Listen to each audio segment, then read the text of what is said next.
चलिए दोस्तों बात करते हैं एक और नए क्वेश्चन के बारे में। इस क्वेश्चन में एग्जामिनर ने कहा है यदि एक वर्ग ए बी सी के विकर्ण AC की लंबाई 5.2 सेंटीमीटर है तो वर्ग का क्षेत्रफल क्या होगा, ये एग्जामिनर मुझसे पूछ रहा है। तो देखिए जब भी इस प्रकार का क्वेश्चन आता है तो सबसे पहले तो आपको फिगर के बारे में पता होना चाहिए कि वर्ग क्या होता है और आयत क्या होता है।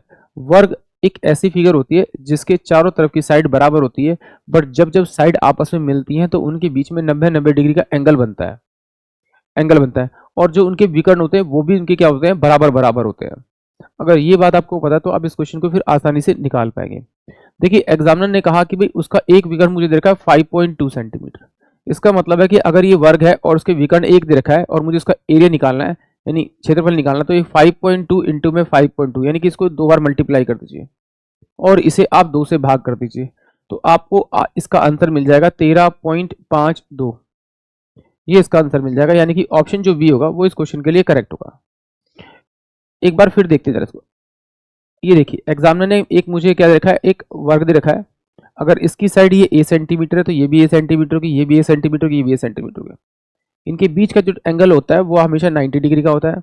ये साइड बराबर है तो इसको विकर्ण बोलते हैं। ये विकर्ण इस वाले विकर्ण के बराबर ही होगा।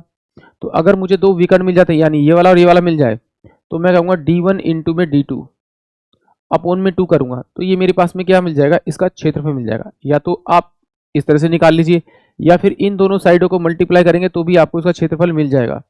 तो चलिए आइए बात करते हैं, इस क्वेश्चन को सॉल्व करते हैं। एक बार देखिए जरा से, ये मेरे पास में एक साइड है मेरे पास में। इस साइड के बीच का जो, इन दोनों साइड के बीच का जो एंगल है वो 90 डिग्री है। ये वाली साइड मेरे पास में ए, ये वाली ए है। मैं मान लेता हूँ कि ये डी यानी D1 है यानी विकर्ण है, तो उसमें पाइथागोरस थ्योरम लगाऊंगा तो ये a का स्क्वायर हो जाएगा और ये प्लस में a का स्क्वायर हो जाएगा। बराबर में किसका होगा, d के स्क्वायर के बराबर हो जाएगा। तो इसे मैं लिखता हूँ 2a का स्क्वायर और अंडर रूट में यहाँ ले आऊंगा तो ये मेरे पास में d हो जाएगा। तो a इजकल टू में क्या हो जाएगा, a इंटू में 2 अंडर रूट में ये आपका d हो जाएगा। यानी कि ये मुझे इस विकर्ण का क्या मिल गया, एक लेंथ मिल गई। अब देखिए अगर मुझे एक लेंथ मिल गई है इसकी विकर्ण की और एग्जामिनर ने मुझे एक लेंथ दे रखी है तो क्या मैं इसे a की साइड निकाल सकता हूँ, बिल्कुल। a अंडर रूट में 2 बराबर में d कितना मेरे पास में आपका 5.2 दे रखा है। तो a इजकल टू कितना हो जाएगा 5.2 बाय में अंडर रूट में 2। तो मुझे मालूम है कि अगर मेरे पास एक स्क्वायर दे रखा है तो उसकी दो एडजेसेंट साइड को मल्टीप्लाई करूँ तो एरिया आएगा, यानी इसको 2 बार मुझे मल्टीप्लाई करना पड़ेगा। यानी 5.2 बाय में √2 इंटू में 5.2 इंटू में आपका √2।